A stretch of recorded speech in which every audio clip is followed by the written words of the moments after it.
Good morning అండి. నా పేరు సుశ్రీదీప్తి. నేను మోటార్ వెహికల్ ఇన్స్పెక్టర్ ఆదోని. ఇప్పుడేటు మనకు శ్రావణ మాసం స్టార్ట్ అవుతుంది. సో ఆల్మోస్ట్ ఆల్ ఉరుకుందకి ఎక్కడెక్కడి నుంచో ప్రజలు వస్తూ ఉంటారు. కర్ణాటక నుంచి, మన నుంచి. సో దయచేసి ఎవ్వరూ ఓవర్లోడ్లు వేసుకొని రావద్దండి. యాక్సిడెంట్లు జరగకుండా సేఫ్గా అందరూ తిరగాలని మేము కోరుకుంటున్నాము.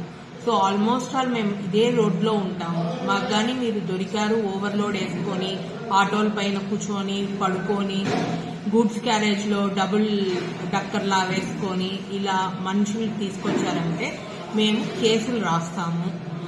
ఇప్పుడు వాహనం అవడం మూలాన మేము కేసు రాసి వదిలేసినా కూడా మీరు లైఫ్లో 100% కట్టి తీరాల్సిందే. మీ ఏ ట్రాన్సాక్షన్స్ జరగవు.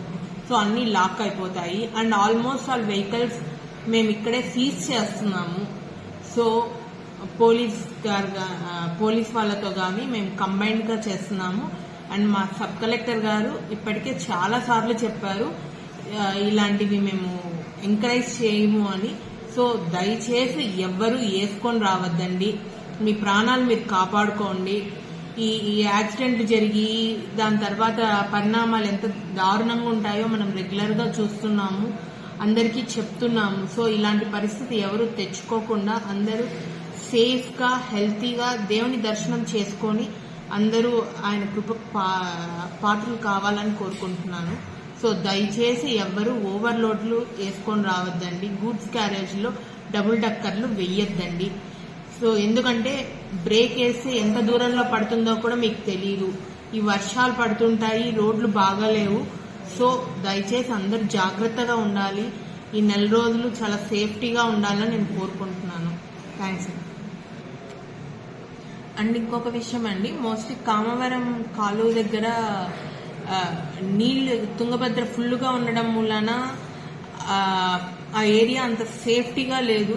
ఈ దారి తెలియకుండా కొత్తగా వచ్చిన వాళ్ళు డైరెక్ట్గా అక్కడికి వెళ్ళి ప్రాబ్లం క్రియేట్ చేసుకోవద్దండి.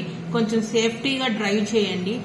అండ్ మన పోయే సర్కిల్ దగ్గర కూడా ఆపోజిట్లో బస్సులు వస్తుంటాయి. ఆ వే చూసుకొని కట్ చేసుకొని వెళ్ళండి. ఓవర్టేక్ చేసి వెళ్లాల్సిన పని లేదు. ఒక 2 నిమిషాలు స్లోగా పోతే ప్రాబ్లం లేదు. అండ్ ఊర్లో కూడా చాలా మనుషులు తిరుగుతూ ఉంటారు, ఎందుకంటే రోడ్లు చిన్నవి కాబట్టి. సో దయచేసి స్లోగా వెళ్ళండి, సేఫ్టీగా వెళ్ళండి. అండ్ ఓవర్లోడ్లు వేసుకోవద్దండి. సో ఇవన్నీ పాటించారంటే మీరు సేఫ్గా ఉంటారు, మీకు ఏ ప్రాబ్లము ఉండదు. సో మేము కేసులు రాసే పరిస్థితి ఉండదు. సో అందరూ సేఫ్గా ఉంటారని కోరుకుంటున్నాను.